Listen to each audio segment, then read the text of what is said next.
Shara, how to scale your business, and you know what, baby, in a nutshell, this is just pretty much getting from survival mode to a point where now your biashara can sustain itself. And I'm excited because there's no one better to have this conversation with other than Joram Mwinamo. And of course, he's an entrepreneurship guru. He's a CEO of his own company. Mm-hmm. He's a speaker. He's an author. He's done it all, man. Yeah, so if you have any questions, remember 0719012600.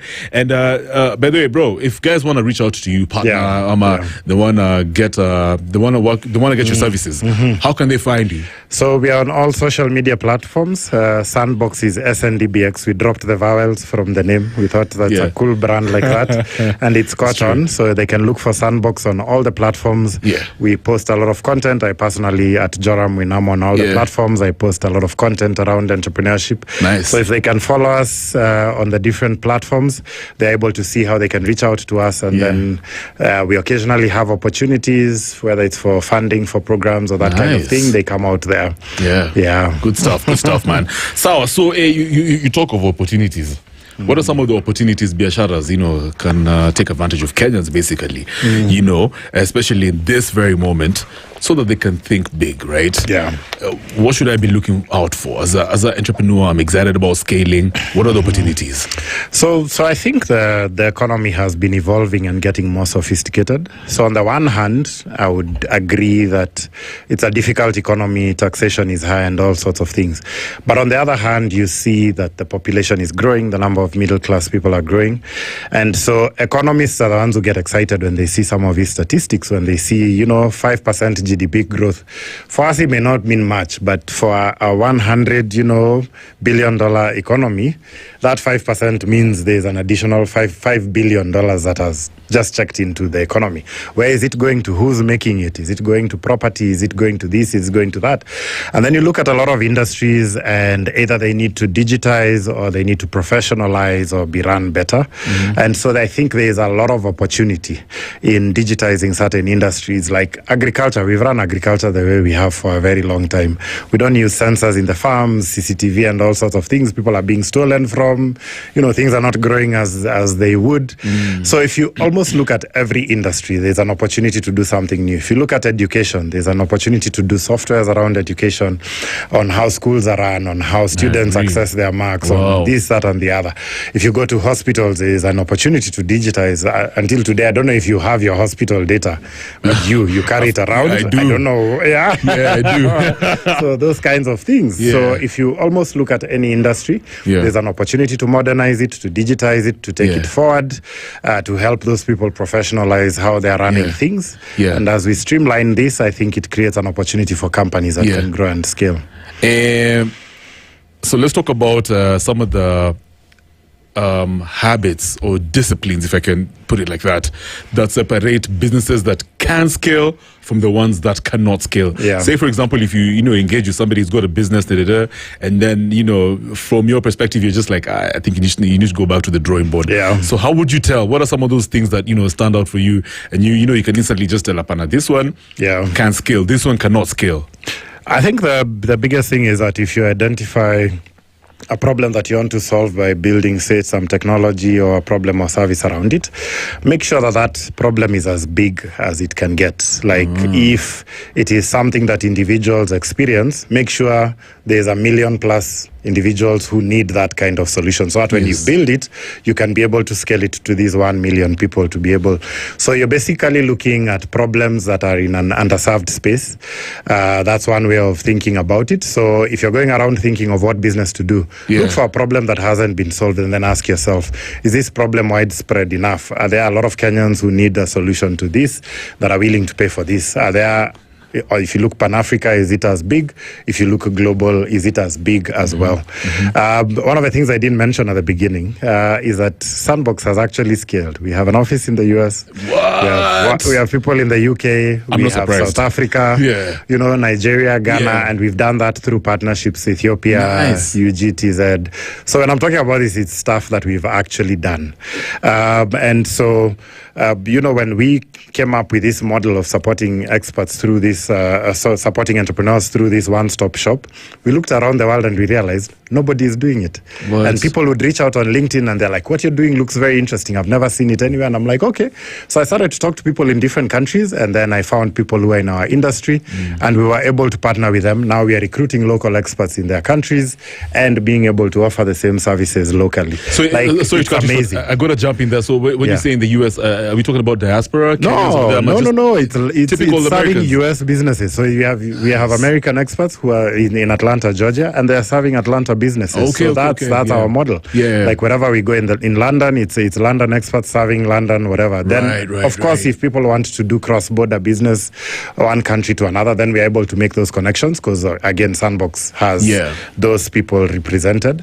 So whatever problem you think about it from the point of view of, many people experiencing that around the world, because that then probably provides a big opportunity. And then one of the other things we do as Africans is we really downplay ourselves. Sometimes we don't realize some of the things we've built here. Look at how M-Pesa started a global revolution. There's many things we build as Kenyans that could probably be global businesses, but just because we don't have that mindset, or we think we are from Africa, that they are probably developed enough, they have everything. It's not true. There's still opportunities to plug into these developed markets.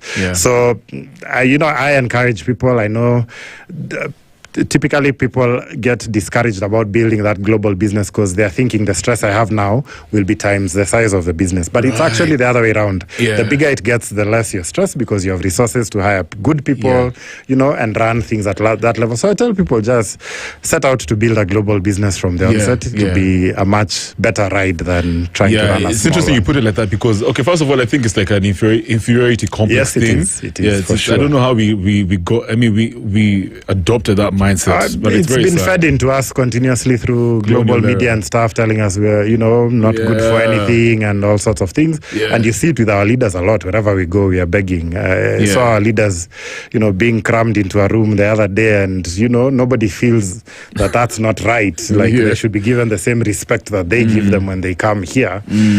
We also drive that kind of behavior because you teach people how to treat you. But I also think humans pretty much have it's almost as if we have similar problems globally. It's just that they're defined in a weird way. So you can actually find solutions to some of these problems, global problems, even here in Kenya. Yes, we can. I like how you put it. So for folks who have hit a plateau, they feel like they failed. This whole scaling thing is still making sense, right?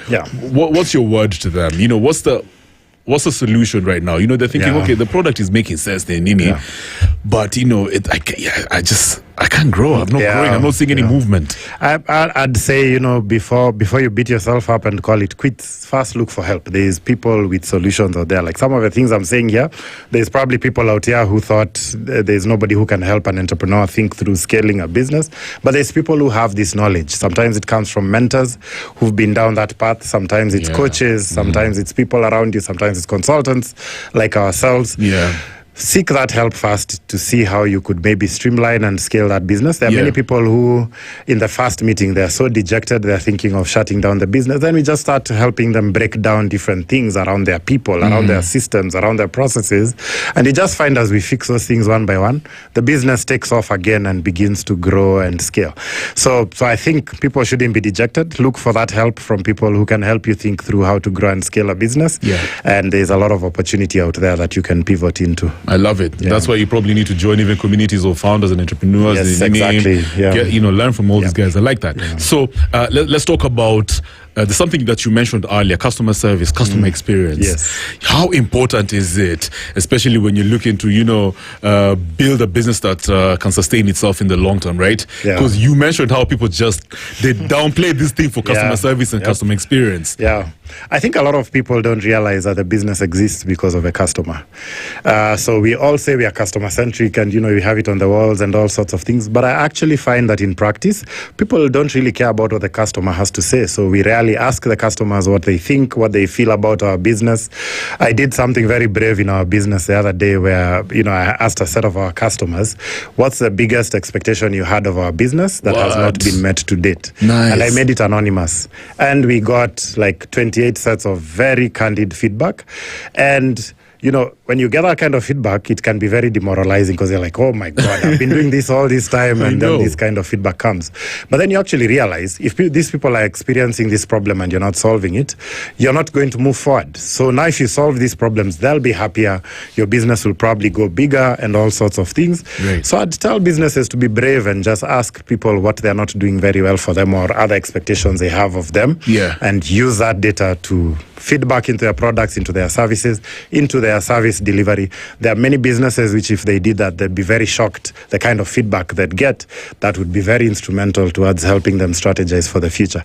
So just put the customer at the center, create a channel for them to talk to you honestly, because we are not a culture that speaks very openly, so sometimes anonymous helps. You can filter out the hatership, and then you just look at, okay, these are things that we can actually do, and put a strategy in place towards fixing those kinds of issues. For your clients, some of your customers, what platform was this? Was it email? Was it social media? No, actually, I just used a simple, I think, Google form. Jot form. Just a simple one question, sent it out to them. The feedback came in streaming. I kept encouraging them, to do it and to make it as brutal as possible, and all that. Some very funny responses came through. But at the end of the day, it was great to get that feedback, and we've clustered them into like 7 things we're going to work on, and now we are dealing with it one by one, saying this one is easy to sort out.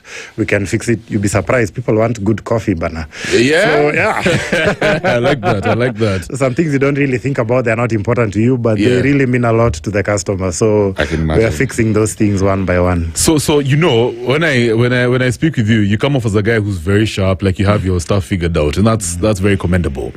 So business can be very daunting. You probably end up burning out, especially now when you get into levels of, you've scaled really impressively. So how do you handle the burnout? Yourself, and how can people do it? I don't think I do a very good job. I have to keep reminding myself to take time off with my family and that kind of thing, or try and schedule things in advance so that I'm forced to take time off. I'm fortunate. I've built a business to the extent, I think recently I was away for a trip for 3 weeks. And I didn't get a single phone call to approve anything or to solve anything back home. Things didn't burn. And so actually, if you're a good delegator, get good people under you, good processes and everything, it becomes a lot easier to take time off and things work for you. So, that's how I would look at it. It's not easy, but it's possible. I can imagine. So let me ask you, for your business, where do you spend a lot on your expenses? I think it's people. We are a very people-driven organization. We are a lot about relationships. We are a lot about understanding, the human psyche of how people work. So I think I actually spend a lot of my time first on trying to get the right people, plugging them into the right positions, and then making sure they're able to deliver that level. It's going to be shifting, though, to more technology. There are platforms we've been building that help us just do a lot of things in a more automated manner. So I think we might become more of a technology company in future. But at the moment, it has been just making sure we get the right people, the right processes, right strategy and things work. Okay, I'm going to ask you a random question. But before we wrap up. So somebody right now is probably listening to you and they're like, okay, fine, you know what, Joram, I'm a bit worried of this because of this whole AI thing. I feel like I'm probably going to be out of business very soon. It's a fear every time I tune into shows like this one. It's just AI, this, AI, that. What would you tell folks like these? I think just take time to learn, maybe plug into podcasts where people are talking about it. Just listen. If you have time, maybe sign up for these free courses on places like Udemy and stuff. Just try and get an understanding. Or if you have somebody near you who's like an AI guru, sit down with them, get them to train you, take you through, maybe take your company through training of what's this thing about. Because there are so many platforms, there are so many things. But the truth is, globally, all of us from OpenAI to you, we are winging it. We are still learning what this thing is all about, what the value it can do. So don't be afraid of acquiring new skills. I remember, so I'm old enough to remember when it was first, like Windows, like when we moved from manual typewriters to Windows. And there's a whole bunch of people who, when they were not not able to learn how to use computers. They were out of a job. Yeah. The next wave was internet. Those who are not able to plug onto using the internet were out of a job. So AI is just the next wave along that path. So it's just maybe go back to school, take some courses, understand what it's about, what platforms you can use, how you can do images, how you can do proposals, how you can do this, how you can use it to help your productivity. Also hire people who have the skill and who've mastered a few things, get them to come in and teach you and work on certain roles. And basically what you'd be exploring is how does AI fit into all our processes? How does it help our communication? How does it help our manufacturing? There are things around, I hear digital twins where you can put, sensors on all sorts of machines and AI helps you to do that. How does it help us with our customer engagement? There are things that can collect data and respond even on your behalf. And previously you were not getting that data, you're able to get it analyzed quickly and sort out issues. So it's just looking at every part of your business and asking, how does AI help this thing work? Get an expert who's able to help you. We have one at Sandbox if you want. Help you think through that. And then, you implement, you try it out. It's not perfect at the beginning, but over time you kind of get the hang of it and then you use it more and more. Perfect. Well said. Final question.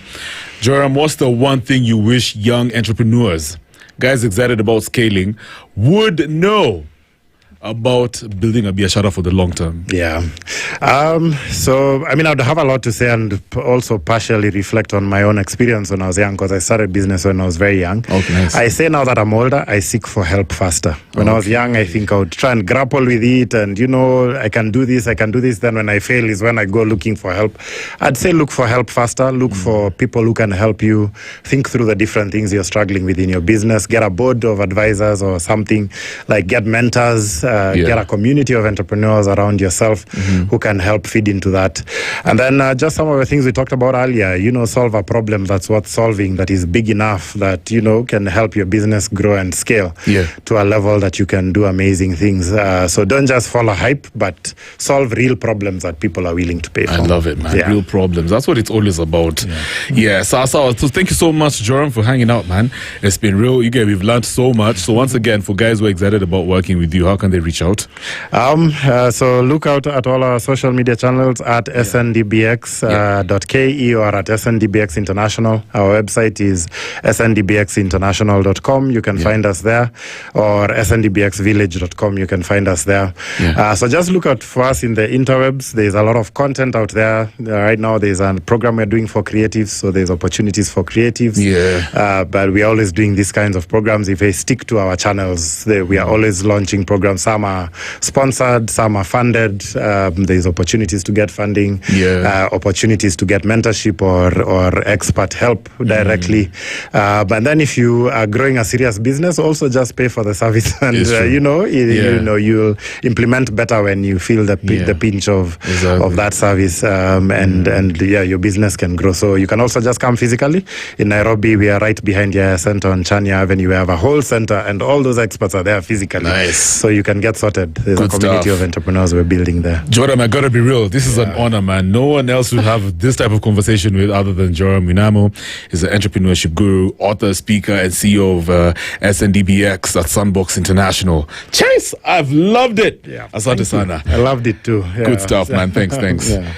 Erica Badu, on and on, coming through in just a bit. And then when we come back, you get another fire Kenyan. He's called Leah Mimo. He's a visual artist, and you get his work is amazing. So we're just going to dig deep and understand, what are some of his strategies, nini, what is he working on, and that kind of thing. So let's keep it moving. Good evening. 94.4 Spice FM, Nairobi.